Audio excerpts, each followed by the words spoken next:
মোথাবাড়ির দিকে আমাদের নজর রাখতে হচ্ছে, কারণ বিডিও অফিসে সেই রাতে যেদিন বিচারকদের আটকে রাখা হয়েছিল সেই দিনের একের পর এক আপডেট জি24 ঘন্টা আপনাদের দিচ্ছে, তাই তো শুভদেব?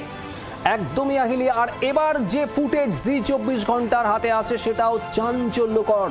বিডিও অফিসের সেই রাতের আরও এক ফুটেজ, এবং এই ফুটেজ বিডিও অফিসের এন্ট্রি গেটের ঠিক উল্টো দিকের একটি নির্মীয়মান বাড়ির দোতলা থেকে এক স্থানীয় যুবকের তোলা বলে দাবি করা হচ্ছে সেই ভিডিও। এবং যে ভিডিও দেখছেন তখনও পর্যন্ত ভিতরে আটকে 7 জন বিচারক, তারা ভিতরে অসহায়, ঘন্টার পর ঘন্টা আটকে তারা ভিতরে, এবং বাইরে তীব্র উত্তেজনাকর বক্তব্য রাখছেন স্থানীয় একজন। ভিডিওতে সেটাই সামনে এসেছে। এরপর রাত 12টা 25 জেলা শাসক পৌঁছন পুলিশ এবং কেন্দ্রীয় বাহিনী নিয়ে। এই সেই ফুটেজ, আরো একটি ফুটেজ শুধুমাত্র জি24 ঘন্টার হাতে। মোথাবাড়ি বিডিও অফিস, যে বিডিও অফিসে সেই সময় ঘন্টার পর ঘন্টা ভিতরে আটকে রয়েছেন 7 বিচারক। অয়ন ঘোষাল আমাদের প্রতিনিধি রয়েছেন আমাদের সঙ্গে। অয়ন, এনআইএ তদন্ত করছে, তদন্তের রিপোর্টও পেশ করা হবে, আর তার আগে আরো একটা ফুটেজ সামনে এলো, চাঞ্চল্যকর। সত্যি চাঞ্চল্যকর শুভদীপ। একবার পরিস্থিতি বিবেচনা করে দেখো যে জুডিশিয়াল অফিসার, তার মধ্যে মহিলা আছেন, তারা সকাল 11টায় তাদের যে স্বাভাবিক কর্ম সময়, এই সময়তে সেই বিডিও অফিসে গেছেন তাদের বিকেল 5টার মধ্যে কাজ শেষ করে সেখান থেকে বেরিয়ে যাওয়ার কথা।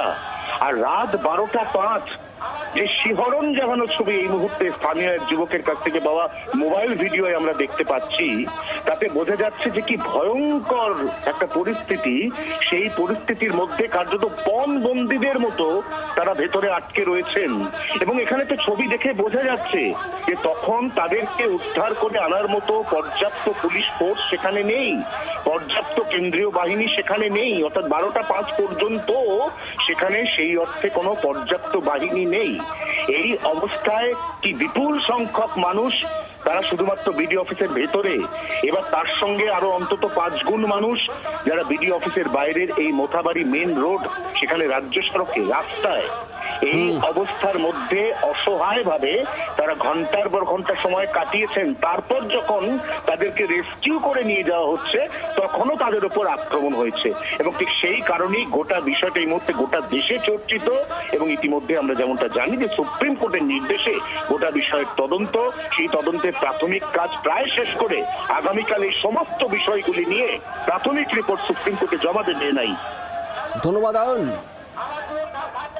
কতটা পরিকল্পিত ছিল, মাস্টার মাইন্ড কারা, কারা কারা পিছনে ছিলেন, সবটাই খতিয়ে দেখছে এনআইএ। আর এখানেই আপনাদের শোনাবো সেই অসহায় মহিলা বিচারকের বক্তব্য, যেই অডিও ক্লিপ ভাইরাল হয়েছে, শুনুন।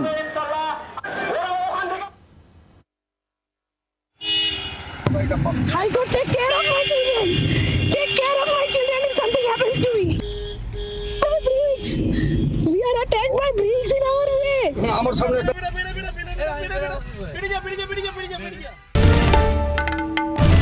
বাংলার আওয়াজ, বাঙালির আবেগ, জি24 ঘন্টা।